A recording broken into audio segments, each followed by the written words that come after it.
ఇప్పుడేంటంటే ఈ భూముల వ్యవహారానికి వెళ్తే ఇంకా ఇది ఏదో 29 ఎకరాలంటే ఇప్పటికే వాళ్ళ దృష్టిలో చాలా చిన్నదే ఇది.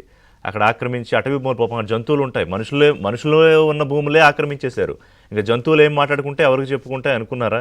ఏంటి పెద్దిరెడ్డి వ్యవహారం ఏంటి? అతి త్వరలో ఆ భాగవతాలు బయటకు రాబోతున్నాయా?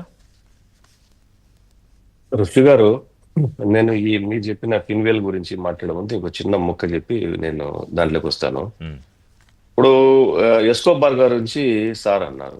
అవును. ఎస్కోబార్ ఆయన జీవితకాలం అంతా జైల్లోనే ఉన్నాడు. చేసిన నేరం తక్కువ. ఆయన జైల్లోంచి తప్పించుకోవడానికి గోతులు తవ్వుకోవడానికి సరిపోయింది జీవితకాలం అంతా. ఉమ్, ఉమ్, ఆయన సొరంగాలు తవ్వుకోవడానికే సరిపోయింది. ఎస్కోబార్ అనే వ్యక్తి డ్రగ్స్ మాఫియా నడిపిన మాట నిజము. డ్రగ్స్ ను ఏ రకంగా బిజినెస్ చేయాలని చెప్పేసి అతను ప్రపంచం నేర్పించిండేది నిజము. దాంట్లో నెట్ఫ్లిక్స్ లో సిరీస్ ఉంది, అదే నార్కోటిక్స్ కింగ్ అనేది. Of he was king of ఈ డ్రగ్స్ అదనుకోండి. అది ప్రపంచానికి పరిచయం చేసింది, బిజినెస్ చేయొచ్చు ఇట్లా అని చెప్పేసి ఈ నెట్ఫ్లిక్స్ లో నార్కోటిక్స్ చూసా అనేది ఒక చూసా అవును. మూవీనే ఉంది, 7 నార్కోస్ అని సిరీస్ ఉంటుంది. అది. అవును. నార్కోస్ అనేది ఒకటి ఉంది.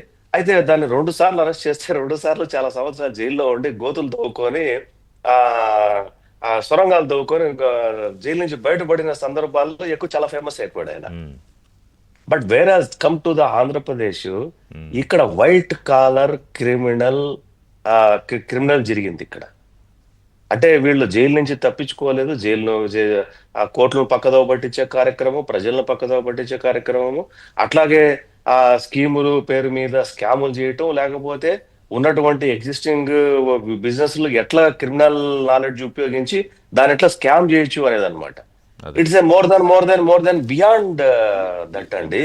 నార్కోస్ కంటే కూడా బియాండ్ 1000 times 2000 times. ఉమ్, అతను ఒక బాత్రూమ్ లో నుంచి బొక్క పెట్టుకొని బయటకు వచ్చాడు, అబ్బా అబ్బా అబ్బా అని చెప్పేసి సినిమా తీశారు. మరి బాత్రూమ్ నుంచి బొక్క పెట్టుకొని వచ్చాడుకి అన్ని సినిమాలు తీసినప్పుడు ఈ జరిగిన స్కాముల మీద ఎన్ని సినిమాలు తీయాలండి? ఎన్ని ఎన్ని ఎన్ని ఫైల్స్ సిరీస్లు చేయొచ్చు అంటారా?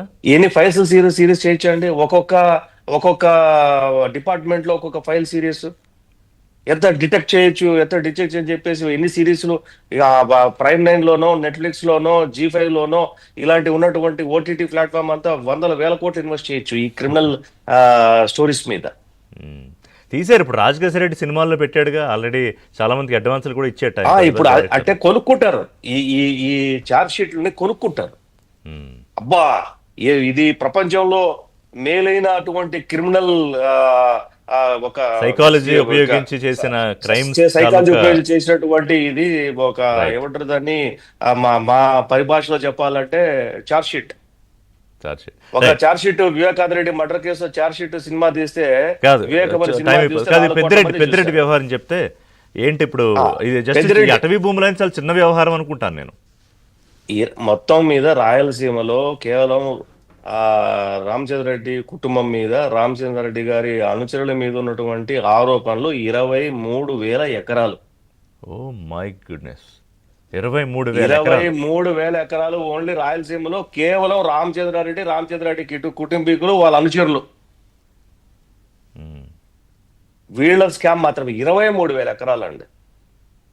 ఈ 23,000 ఎకరాల్లో అటవీ భూమి ఎంత ఉంది, దోచుకున్న భూమి ఎంత ఉంది, దొబ్బేసిన భూమి ఎంత ఉంది, దౌర్జన్యం చేసిన భూమి ఎంత ఉంది, ఒరిజినల్ ల్యాండ్స్ 22(1)A పెట్టిన భూమి ఎంత ఉంది, 22(1)A ఫ్రీ హోల్డ్ చేసిన భూమి ఎంత ఉంది, దేవాదాయ శాఖ భూమి ఎంత ఉంది, లేకపోతే కాలువపురం బోకులు, వంకపురం బోకులు, చెరువుపురం బోకులు ఎంత ఉండాలి, అసైన్ ల్యాండ్, డీకేడ్ ల్యాండ్స్ ఎంత ఉన్నాయి, లేకపోతే అటవీ భూములు ఎంత ఉన్నాయి అనేది ఇది తీయాలంటే ఇది ఒక పెద్ద ఓటీటీ పడుతుందండి. కాదు, ఈ వ్యవహారం ఎన్నేళ్ళు పడుతుందో అని అనుమానం వస్తుంది నాకు ఇవన్నీ తీయాలంటే బయటికి.